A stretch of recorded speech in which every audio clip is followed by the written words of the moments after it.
मेरे हाथ में पहले झुनझुनी आता था। जी हेलो नमस्ते एवरीवन। चलिए आज हम अपने एक और नए पेशेंट से मिलते हैं। जब ये पेशेंट हमारे पास आई थी तो इनको बहुत सारी समस्याएं थी, जैसे उनके हाथ में नमनेस होना, हैवीनेस होना और दिन में चक्करों का आना।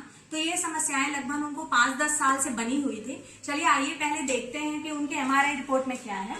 तो ये उनका एमआरआई रिपोर्ट है, जिसमें आप देखिए कि C2 से C5, 6, 7 तक उनको मल्टीपल लेवल पे डिस्क बल्ज है। इसके अलावा अगर आप देखेंगे पूरे स्पाइन का, तो स्पाइन का कर्वेचर भी सही नहीं है। सर्वाइकल लेवल पे तो डिस्क बल्ज है, साथ साथ इनके लंबर पे भी देखिए प्रोट्रूड हुआ है। L5 लंबर पे डिस्क जो है बल्जेस है। साथ ही अगर आप देखेंगे तो इनका जो डायमेंशन है सर्वाइकल का, तो C5, C6 पे 9, C6, C7 पे 9.3 है। तो ऐसे पेशेंट बहुत सारी ऐसी समस्याओं से पीड़ित रहते हैं और इनको ऐसा लगता है कि जैसे ब्रेन से रिलेटेड तो इशू नहीं है, पर सम टाइम ऐसी चीजें नहीं होती है। ये हमारे सर्वाइकल स्पाइन से ज्यादा कोरिलेट होते हैं। तो चलिए आइए मिलते हैं हमारी पेशेंट से।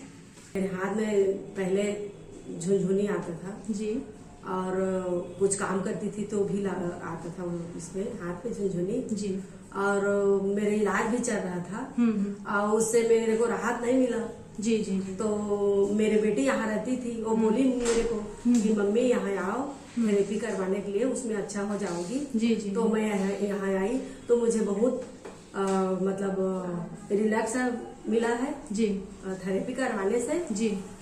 और अब 100 में मतलब 75% मुझे आराम मिला है जी। और जिसको जिसको सर्वाइकल है वो आकर के यहाँ थेरेपी करवाए। आपको पहले समस्याएं थी, अब समस्याओं में निदान मिला आपको यहाँ आए तो? हाँ मिला है जी, जरूर मिला। मैं बाकी पेशेंट को यही कहना चाहूंगी कि आंटी की ये सिटिंग कंप्लीट नहीं हुई है। इनको हम आफ्टर 20-25 डेज बाद फिर से हम उनको सिटिंग के लिए बुलाएंगे। तो आप प्लीज ऐसी धारणा ना बैठा के रखिए कि आपने 2 हफ्ते की सिटिंग ले ली तो आप पूरे ही क्योर हो जाएंगे। जैसा कि आंटी ने कहा कि उनको 75% रिलैक्स मिला है, तो हम तो 100% की गारंटी किसी को भी नहीं देते हैं। बट ये है कि जो आपकी डेली रूटीन आपको जो बाधित होती थी, जो आपकी समस्याएं रहती थी, वो धीरे धीरे शॉर्टेड हो जाती है। तो बस यही कहना चाहेंगे। तो थैंक यू आंटी, आपका रिव्यू देने के लिए जी, थैंक यू।